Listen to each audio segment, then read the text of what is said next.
Hey there, it's Christopher and Gina Maselli. Hi, I'm guys. Christopher. This is Gina. We are going live here, and today we thought this might be fun. We always like talking about writing and publishing and marketing and branding and selling your Mhm. book, all those sort of things writerly. But today we wanted to talk a little bit about Pinterest Yeah, for writers because we're starting to love Pinterest, aren't we? we are. Pinterest is, well, one, it's kind of, I don't know, how would you describe Pinterest?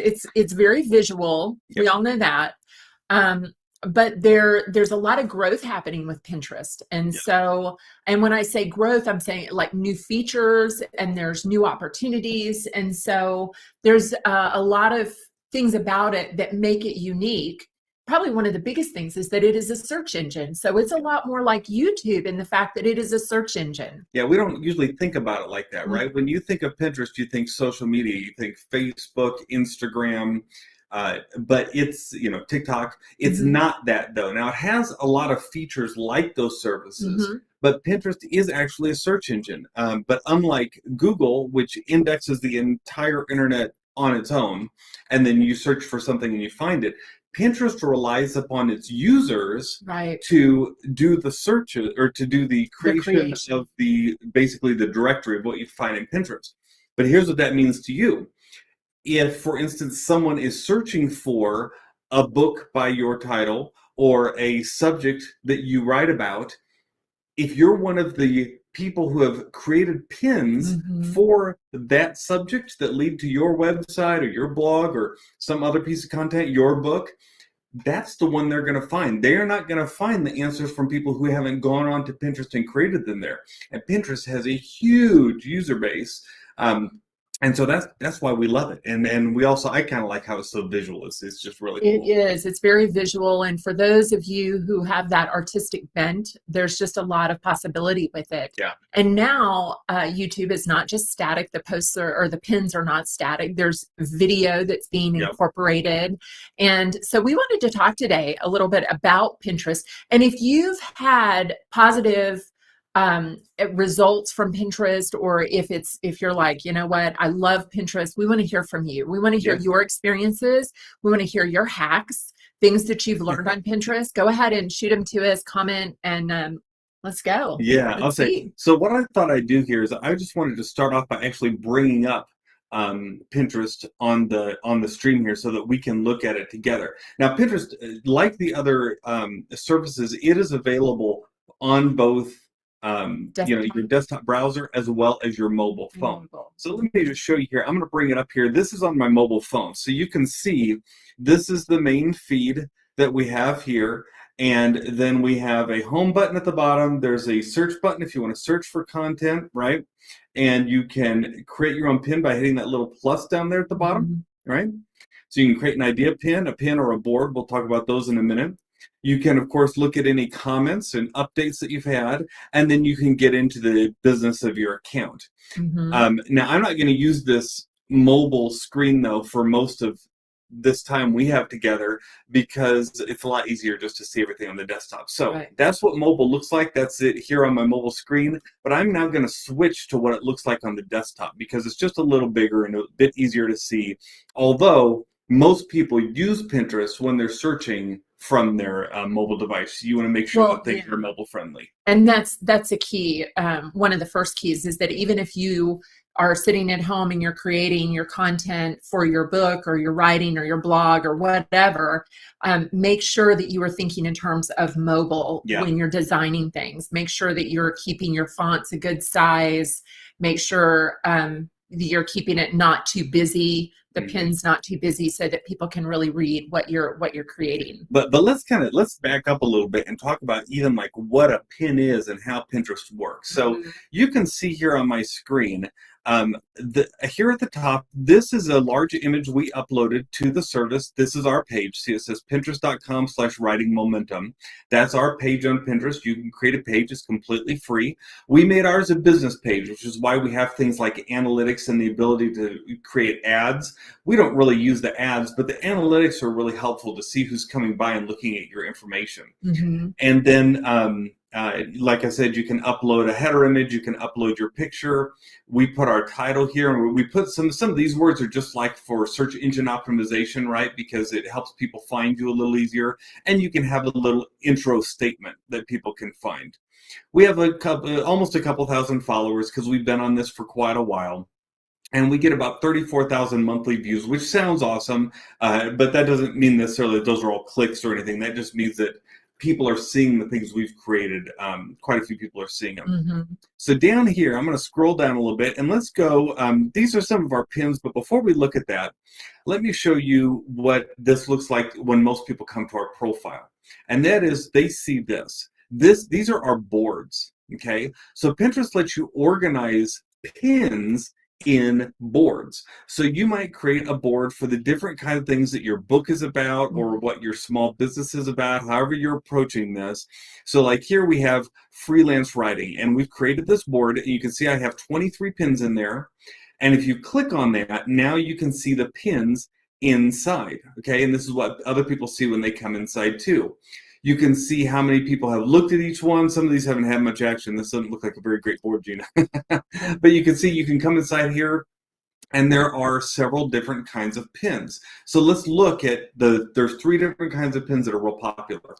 One is what they call a static pin. That's what this one is here. See, it says get rid of writer's block with these 4 simple tips, okay? And we created this using a program called Canva, which is it's a design program. Yeah. It works really well with, well, if you're any type of content creator, I'm sure you've heard of Canva, but if you are on Pinterest, Facebook, and the nice thing about Canva, and we could talk about Canva at one point, just we'll do a whole one. The parameters or the size of the pieces are already set. So you can go into Canva and just say, I want to create a Pinterest pin, and it'll already have the size. So then you can just build it from there. It makes it a lot easier. Yeah, you'll notice how these are a different size than like a Facebook post or a Twitter post or even an Instagram post. Now, it is the same size as like an Instagram story pin, if that's what you use. But so the first kind of pin is just a regular pin, okay? So this one is a regular pin. When I click on it, you can see it's an image. And then I was able to put some information about what this is about, as well as a link that if you look down there at the very, well, I don't know if you can see it, but this link goes to our blog. In fact, I'll just click it so that you can see. I'm going to open it in a new tab. So you can see this, get rid of writer's block with these 4 simple steps.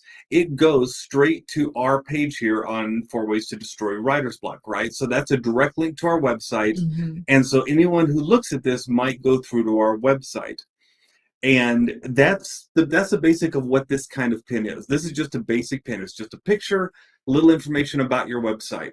And so not real hard to create, right? It's kind of simple. You just create an image using something like Canva, or you can use the built-in tools in Pinterest, put a little information about it, and then link to your website. So that's one kind of pin. Another kind of pin is a video pin, which is really the exact same thing we looked at, except you'll notice it moves, right? This has video on it. If I'll click on this one, see, it's got a video that plays on it. It's got the same information, a link to our website, and then more information on here. And you can watch it again or that sort of thing. Now, these can have audio on them. So you can create one that has like you talking to the camera, anything like that if you want. That's not what we did here. And those can be effective because they get your attention because they're moving, right? These are all video posts, these first 3 can I ask you, Chris, you're talking here that you as the author could record just a 5-10 second in fact, I'll show you one that I did where it's me talking in just a minute. Okay. But before I do that, I want to show you the third kind of pin. And the third kind of pin is what they call an idea pin. Now, these are super popular on Pinterest right now. This is what Pinterest is pushing because they want you to do this. This is like a little bit of content. And you'll see right away, look at this. I had 5 views on this one, 16 on this one. But look down here, 122 views, right? So even though it's on this board that's not getting much action, idea pins take off a lot more. When I click on this, you'll notice this is like an Instagram story post where it's not just a single image, but I'll click on it and look up here. See, there's a series of 6 images with this. So it says the 4 pillars of success. The first one's writing. Great time to get your thoughts and ideas on paper. to publishing, right? And so it's like a little story. They call it an idea because the idea is that it's supposed to give you an idea of something creative to do. A lot of people use these to create recipes, right? They have each step of the recipe on here. But as a writer, we like to use it for things to help other people do their own writing. In this case, we're showing you how you can go through to a podcast. Now, one thing you'll notice right away with this is that there is, even though we can write information about this over here, there is no direct link to that page on our website like there was with the pin and the video pin. Mm-hmm. That's because this is just a different animal. This one, the push is to try and get you to follow the person. So if I wasn't logged in here, if this wasn't me, you would see that a big follow button would appear on here right now that would encourage you to follow us after watching that pin. Let me ask you something, Chris. I see in the description that you have there that there are hashtags, but does Pinterest use hashtags? No, Pinterest doesn't use hashtags anymore. So this was created several months ago, before we knew better, because we really have started diving into Pinterest around the end of the first quarter this year, and we have learned a lot since then. And I've been on calls with Pinterest, and I asked them directly, hashtags, like, should we be using those? And they said, no, do not use hashtags. We do not track hashtags. It doesn't do anything for Pinterest. So this is not something we do anymore, is this kind of thing. They want this to be very pure content. Mm-hmm. And so we just write essentially pure content now in our posts. Well, and that's the other thing when you're talking about pure content, and I'm probably jumping ahead a little bit, but you were telling me, Pinterest doesn't want to see the same content over and over and over from you. They don't want us to take the same piece of content and just repurpose it like a lot of us have done in the past. They are wanting us to do fresh, clean, new content. So even if the message is the same, we need to present it in a different way. And that's the key. The message can be the same.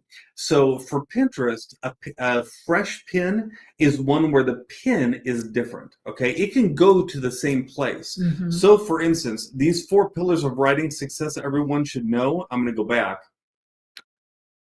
I could create 5, 7, 10 pins all pointing to that same blog on my website, right? Mm-hmm. In fact, you'll see if you go around our Pinterest board, because we have hundreds of pins on here now, maybe even thousands, you'll notice that there are certain pins that all go to the same place on our website. They go to the same blog. And we do that because different things will catch different people, right?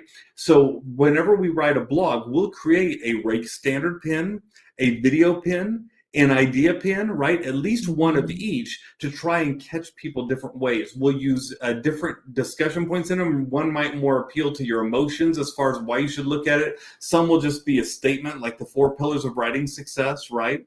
And some might be a question or why attending a writer's conference can benefit you. So we'll use different things like that to try and get your attention.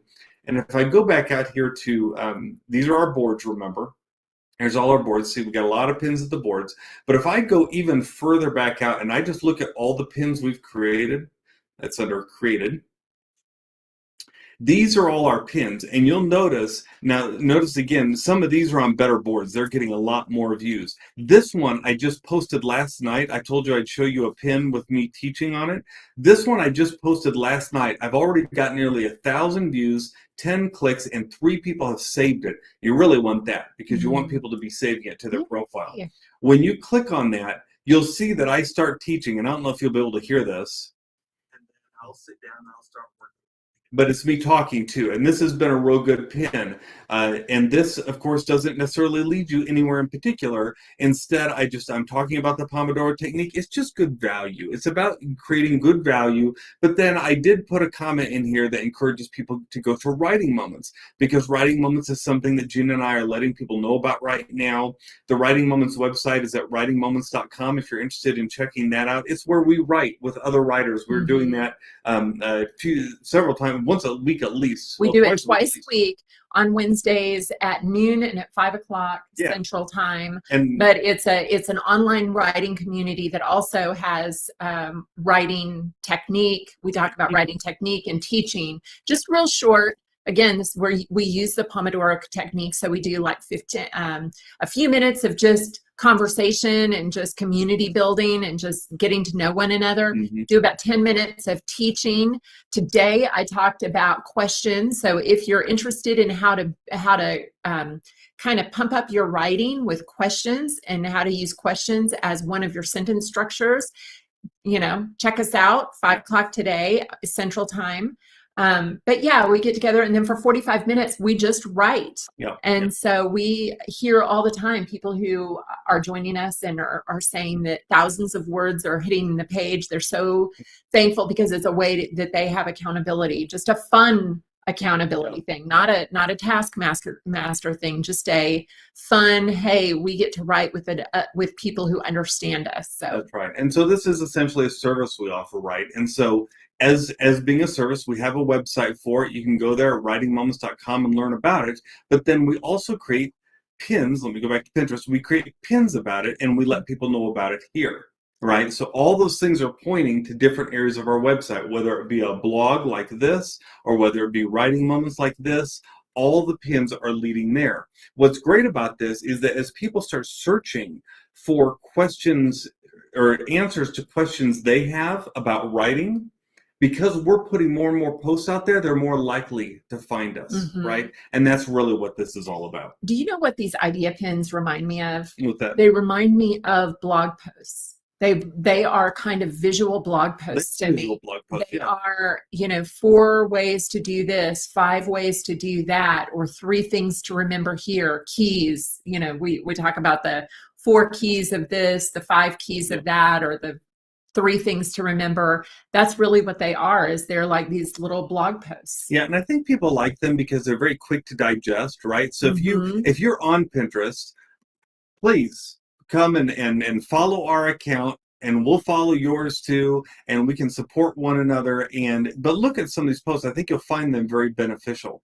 But that's basically what we wanted to just really kind of walk over and talk a little bit about today, is how we're starting to find Pinterest be very helpful to us as authors, because it's a way that we can get our message out there without. Here's what we like about it over something like Facebook or Instagram and Twitter.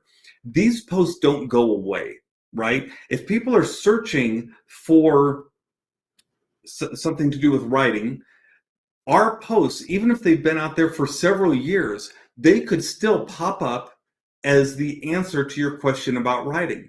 Whereas on Facebook, Twitter, Instagram, those posts go away very quickly, right? On Twitter, I think they say every 11 seconds, your feed, completely changes. And so it goes very quickly, where on Pinterest, things live a long time. Plus, Pinterest being a search engine, it's something that you can use keywords for and help people find very easily.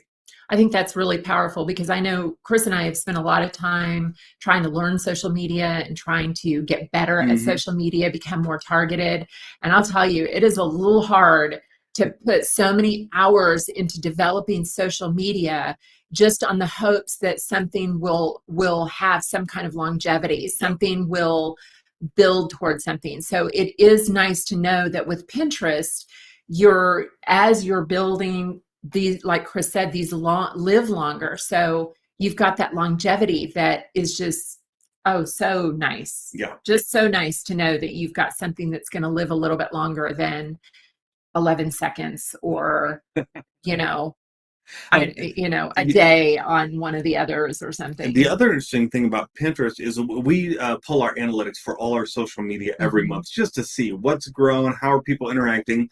We have noticed that our posts on Pinterest get more bang for your buck. And I don't actually mean literal buck. I just mean the time you put into it, the amount of people that see it is higher than other social channels. At least for us it is. If we post the same thing on Pinterest, Instagram, Facebook, Twitter, what else? YouTube. YouTube's more of a video. TikTok, I'm just speaking. We've done it all. If we post the same thing across those channels, what we find is that, if 1,000 people see it on Twitter, for instance, then 2,000 will have seen it on Pinterest. And so we're tending to get a lot more traction here, and it may be because it's more our audience. Pinterest does cater a lot toward women, and that I know that is a lot of our audience. Women love to write, and we're glad about that. Yes. But more men are coming in too, and we've seen that too, because as men discover the platform and men are highly visual, they like it too. Mhm. So yeah, so that's basically what we wanted to share today. We hope that this has been helpful. If you have questions about Pinterest as an author or even as a small business owner or anything, Well, that's feel what I was free saying. to put them in the comments, and we'll respond to that in future So, lives. but just to recap, how can a writer who is watching this, let's talk about, I think blog writers, we've already said that you create these idea pins. If you write a blog on your website, you could just as easily create an idea pin with your points that you want to include. But what do you do for a book writer, an author? What do you do for an author who's wanting to use Pinterest? Can you give some ideas of ways they can use this? Well, if you're an author of a nonfiction book, it's a little easier, right? Because you're going to have a certain subject that you're talking about. So let's say your nonfiction book is on the education system. You will then be able to create boards based on things that you've found around the internet or new content that you're creating about the education system, right? And as you do that, people will start to follow you because they're going to see that you're the authority on this, right? You're going to present yourself as the authority. You'll be the authority about that subject. Now, for a fiction author, it can be a little more difficult.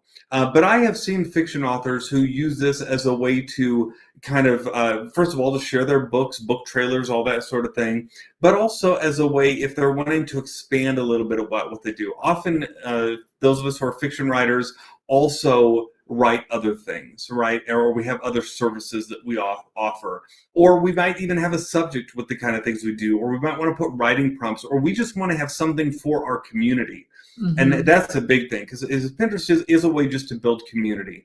So if you're a fiction author and you're like, you know what, I know that I've got a werewolf in my story, I'm going to have a whole board about werewolves, and we can talk about werewolves and stuff like that on there. You can totally do that, and you'll build community. So I recommend what you do is if you're thinking about using Pinterest and you're not sure how it might work for you, jump on Pinterest and start looking around. There's this great search button right here that you can click on, and you can start searching for topics, searching for books, searching for other authors, searching for people who do similar things to what you do. And all of a sudden the sparks will just start to fly, and you're going to start to see all the ways that you can use Pinterest as a strong platform for you too. Yeah, that's great. Well, if you put some of this into practice, please let us know. We want to celebrate with you. And we also want to learn from you. If you've got some ideas about things that you've seen that have worked with Pinterest, we'd love to hear that as well. And don't forget that today at 5 o'clock Central Time, we are doing another writing moment. So if you are looking for if you're looking for someone to write with, a group of people that will understand the way your passion for writing and what is part of the writing life, join us. Again, it's on at noon and at 5 o'clock Central on Wednesdays. At writingmoments.com. At writingmoments.com. Read all about it there, figure out how it works, and see if the times work for you. And we will be back here next week at 3 o'clock Central. So be sure to check us out there too. We appreciate you all watching, and we will see you later. Bye, guys.